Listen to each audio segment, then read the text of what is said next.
प्रगतिशील आंदोलनों में सहिष्णुता की बात तो होती है, पर जो सबसे ज्यादा सहिष्णुता मांगते हैं वही अंत में दूसरों के प्रति सबसे असहिष्णु हो जाते हैं। मैं देख रहा था कि इस्लामी आंदोलन नागरिक अधिकारों, सामाजिक न्याय और मानवाधिकारों में कैसे घुसपैठ कर रहे थे। अगर आप केवल यहूदी लोगों के राष्ट्रवादी आंदोलन के खिलाफ हैं और किसी अन्य राष्ट्रवादी आंदोलन के खिलाफ नहीं हैं, तो समझ लीजिए जानो, आप यहूदी विरोधी हैं।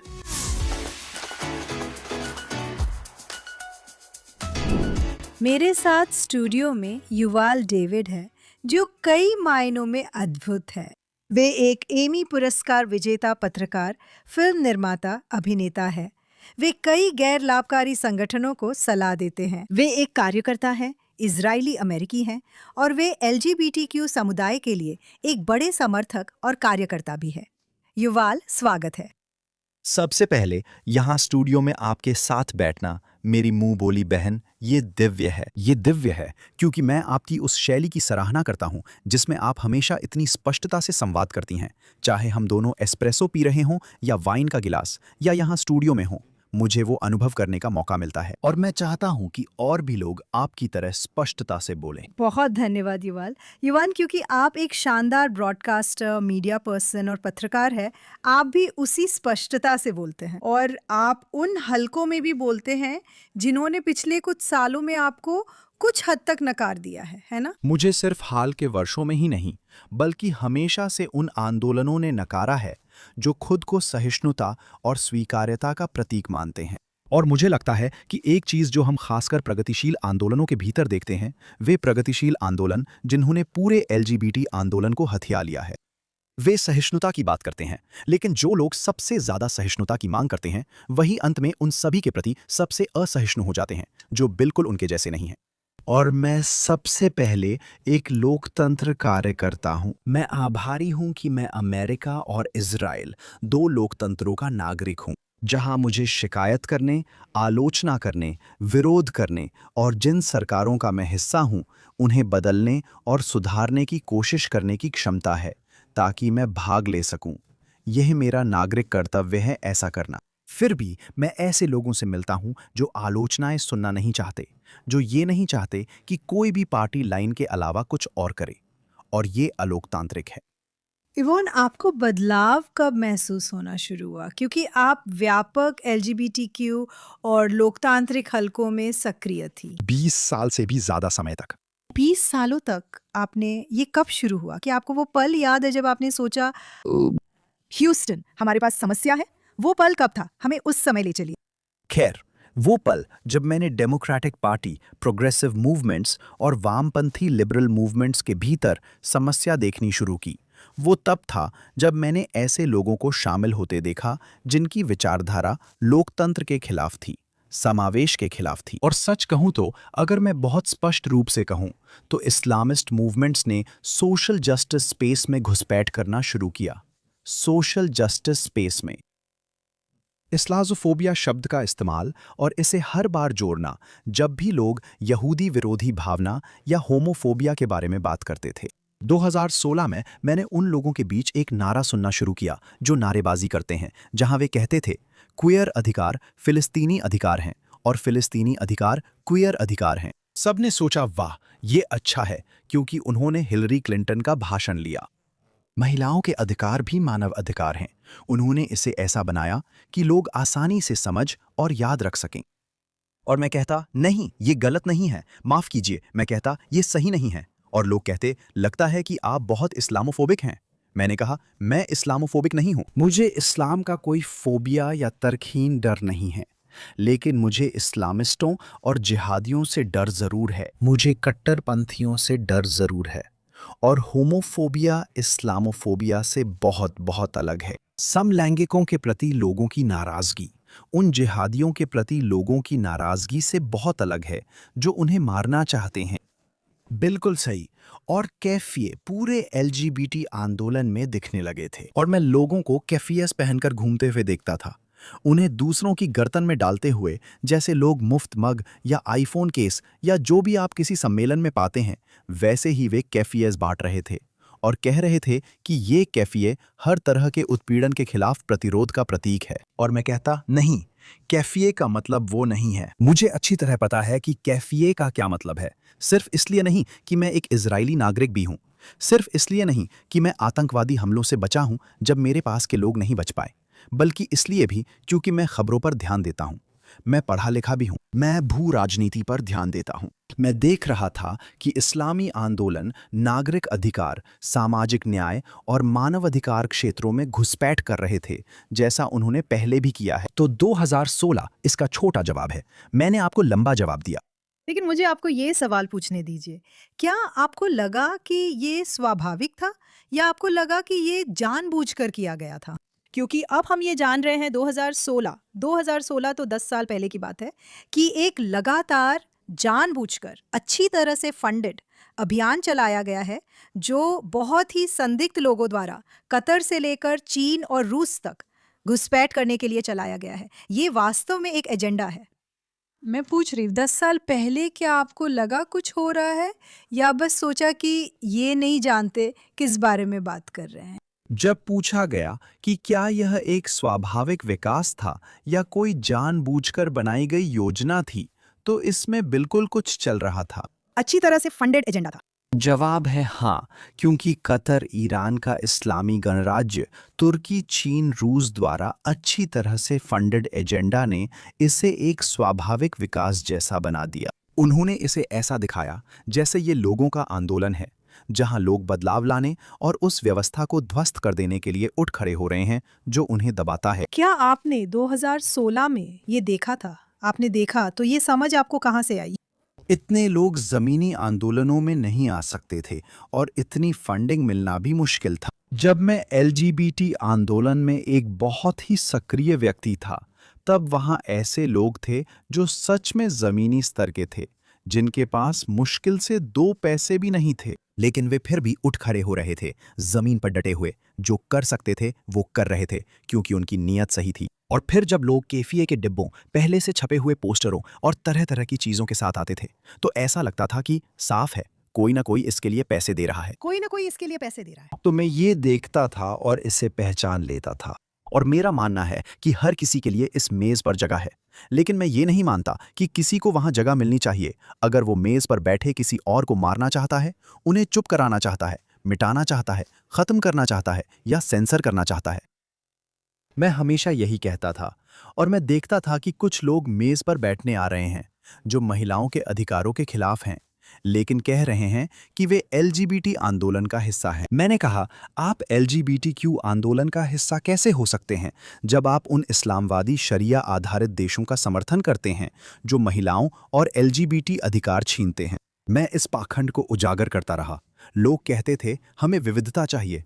मैंने भी कहा हाँ चाहिए, लेकिन अगर हमारे पास ये प्रगतिशील मंच है, अगर हमारे पास ये एलजीबीटी मंच है, तो हमारी मेज पर केवल उन्हीं लोगों का स्वागत होना चाहिए जो ये मानते हैं कि हमें जीने का अधिकार है। क्या ये कहने की एक सीधी सी बात नहीं है? ये असहिष्णु लोगों के लिए सहिष्णुता है, सही है। यही वो रहा था, असहिष्णु लोगों के लिए सहिष्णुता। आज भी हम देखते हैं कि लोग भाषा से प्रभावित होते हैं। वे असल में नहीं जानते कि वे किस बारे में बात कर रहे हैं, बस वही शब्द सुनते हैं। अगर कोई मेरी भाषा बोले तो लगता है हमें पूरी तरह सहमत होना चाहिए।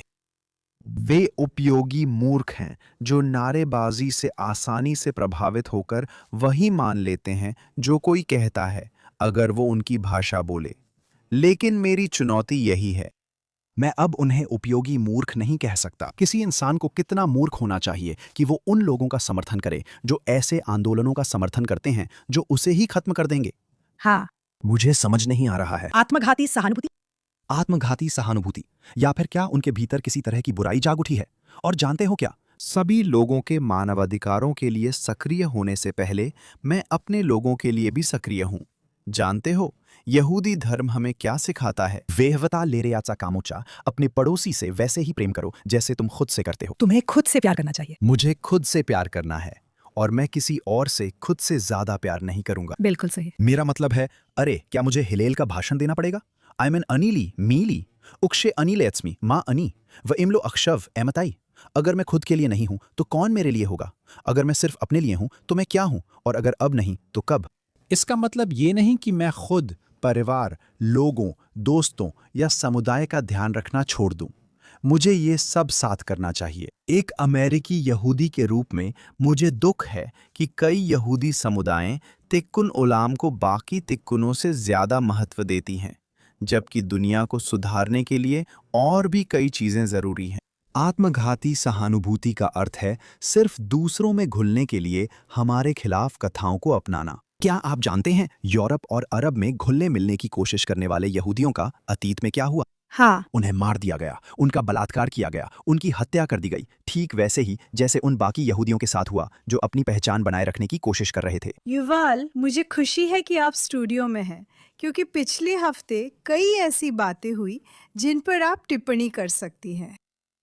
फिल्म निर्माता, ये इजरायली फिल्म निर्माता जो सेना की बहुत बड़ी आलोचक थी, इजरायली सेना जो हमारे लोगों की रक्षा करने की कोशिश कर रही थी, हमें यहाँ जीवित रहने में मदद करने की कोशिश कर रही थी।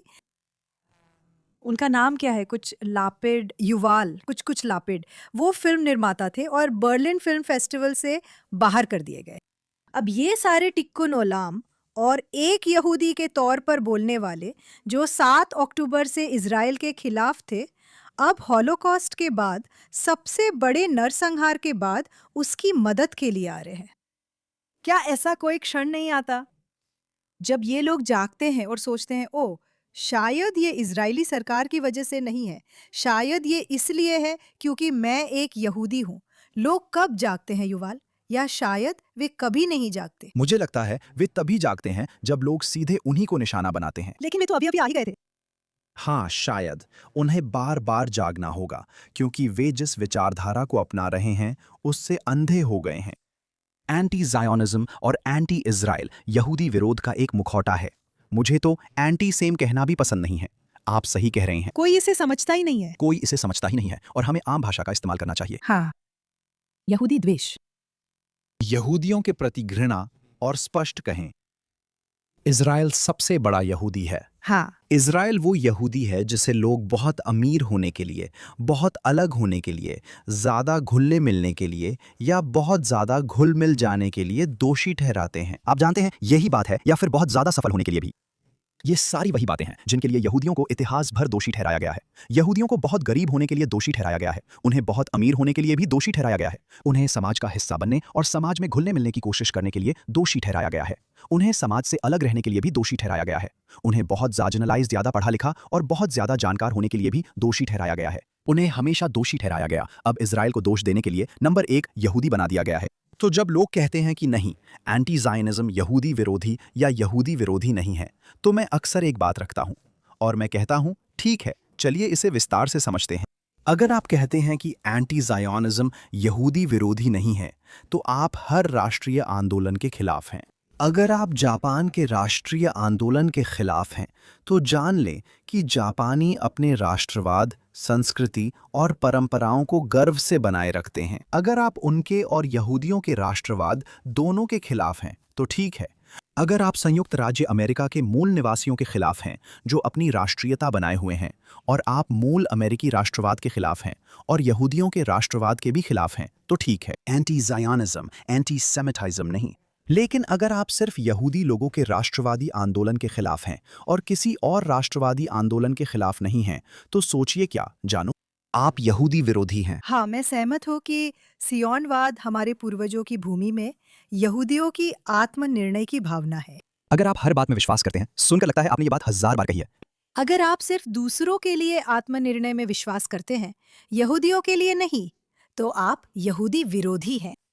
तो प्रतिनिधि मंडल के बाद मैं आपसे पूछना चाहता था, हमने इस पर बात की थी, लेकिन पिछले शुक्रवार को टेल अवीव प्राइड था।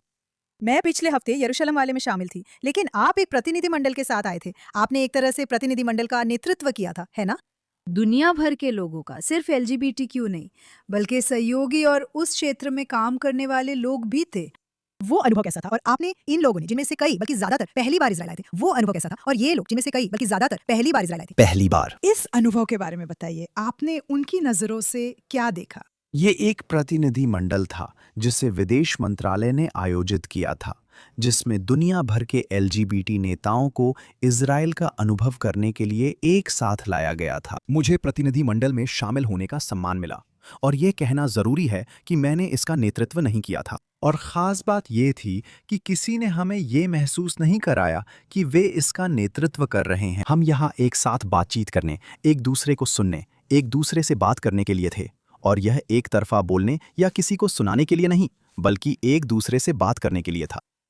ऐसा लगा कि प्रतिनिधिमंडल के लगभग 5 में से 4 लोग यहूदी नहीं थे और कभी इजराइल नहीं गए थे। मेरे लिए, एक ऐसे व्यक्ति के रूप में जो संयुक्त राज्य अमेरिका और इजराइल दोनों का नागरिक है और जो दोनों देशों में एलजीबीटी कार्य करता रहा है, बहुत ही खुले तौर पर और प्रमुख रूप से ये देखना अद्भुत था कि ऐसे लोग जो अपने देशों में खुलेआम गे, लेस्बियन, बाय या ट्रांस नहीं हो सकते।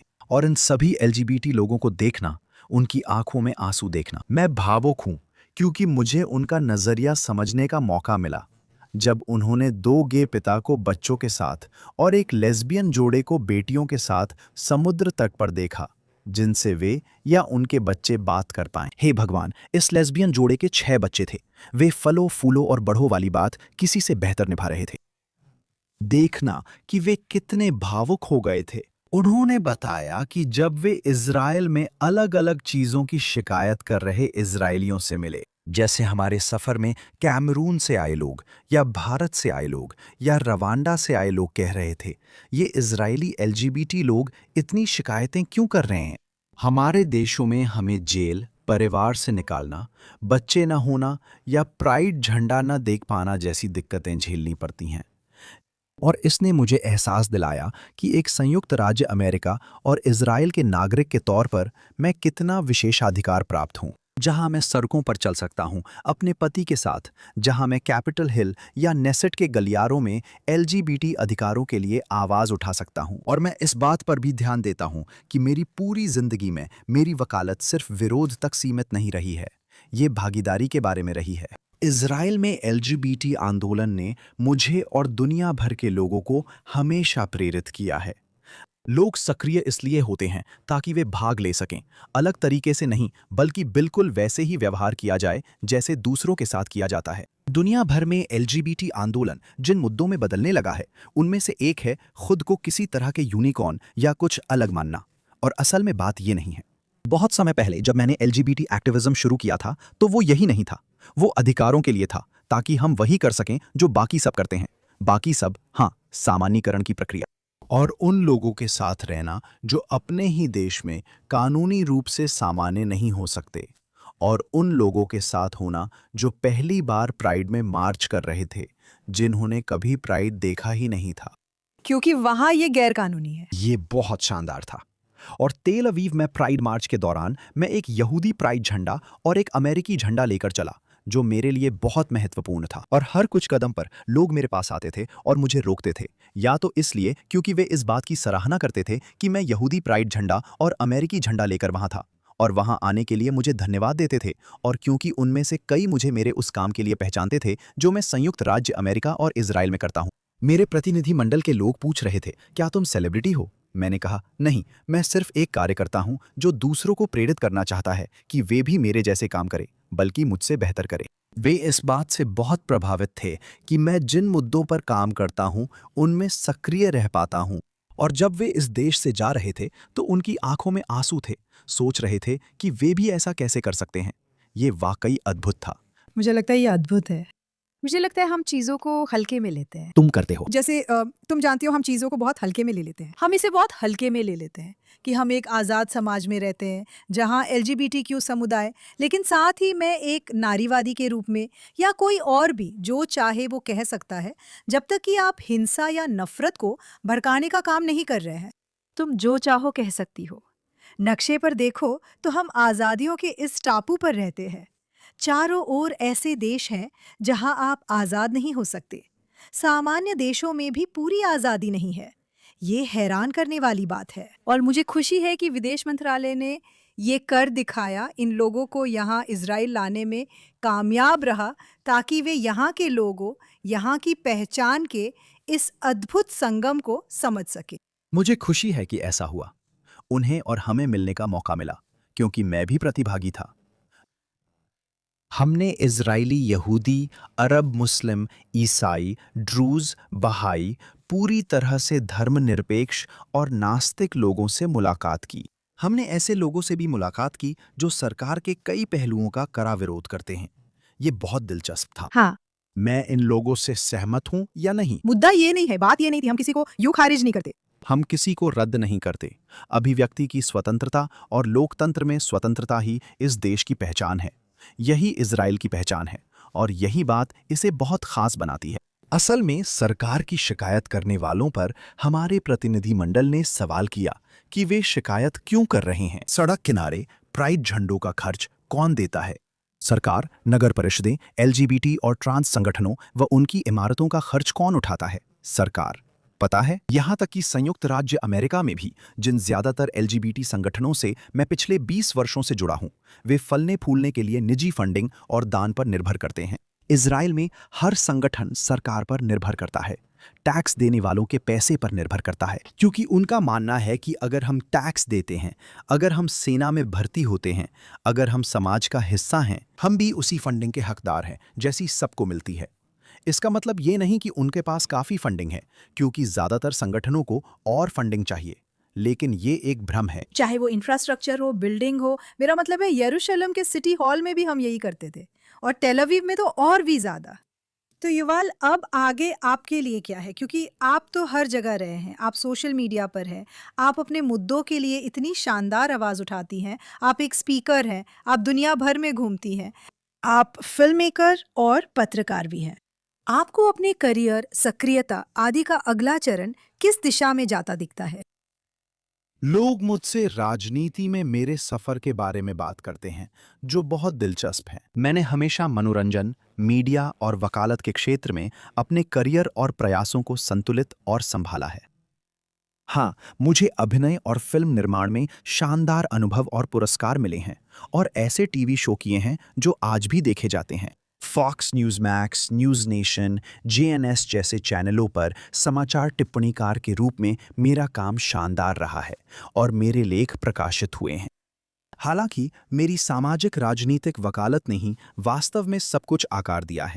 मेरा पालन पोषण एक यहूदी के रूप में हुआ और मुझे अपने लोगों के लिए कुछ करना अपनी जिम्मेदारी समझना सिखाया गया। मेरा पालन पोषण अमेरिकी और इजरायली के रूप में हुआ ताकि मुझे अपने लोगों के लिए कुछ करने की जिम्मेदारी समझ आए। मैंने हमेशा अपने प्लेटफॉर्म का उपयोग सामाजिक राजनीतिक पहलुओं को आगे बढ़ाने के लिए किया है, जो मेरे और दोनों देशों के लिए अहम है। और इसी ने मीडिया और राजनीति में मेरे काम को पहले से कहीं ज्यादा आगे बढ़ाया है। क्या मुझे मनोरंजन जगत में अपनी जिंदगी की याद आती है? बिल्कुल।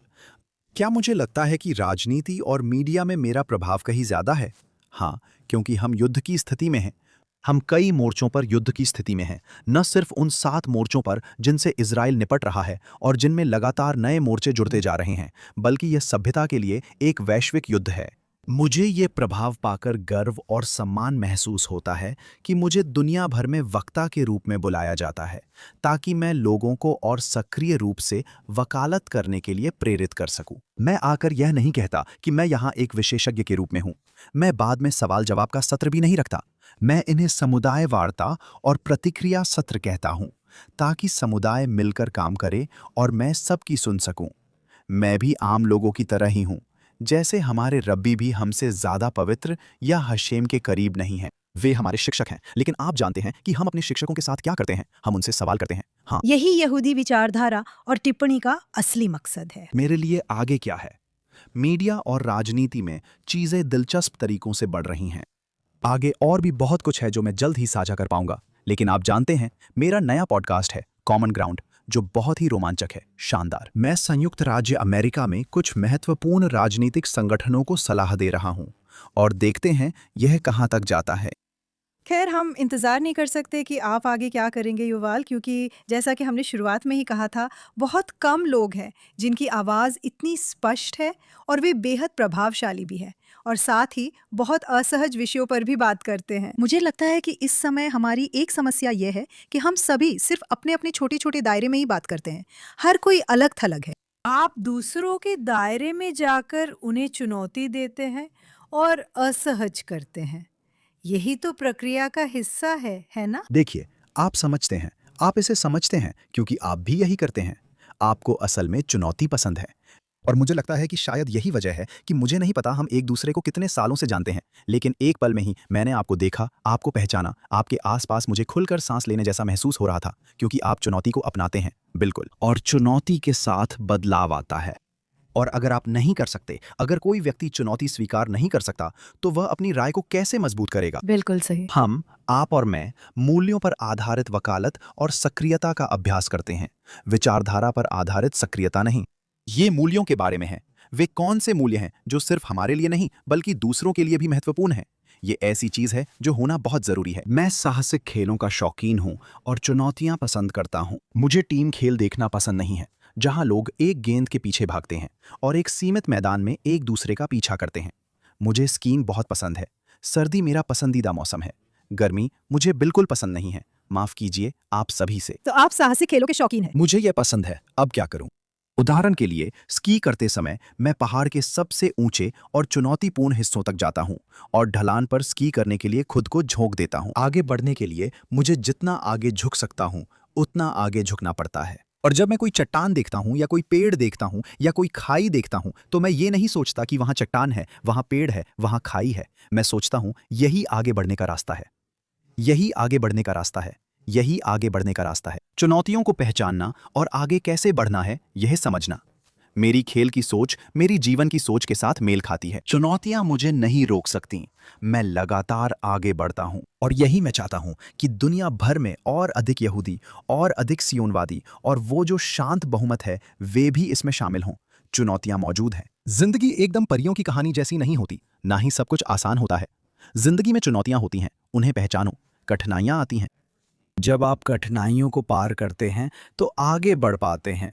यही हमें चाहिए और मैं चाहता हूं कि इससे मैं दूसरों को भी प्रेरित कर सकूं।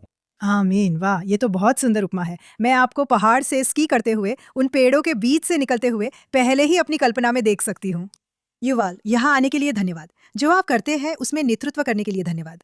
आपकी स्पष्ट आवाज के लिए धन्यवाद। और आप जानती हैं, शायद एक दिन आप यहाँ आकर हमेशा के लिए रुक जाए। मुझे बहुत अच्छा लगा। अलविदा।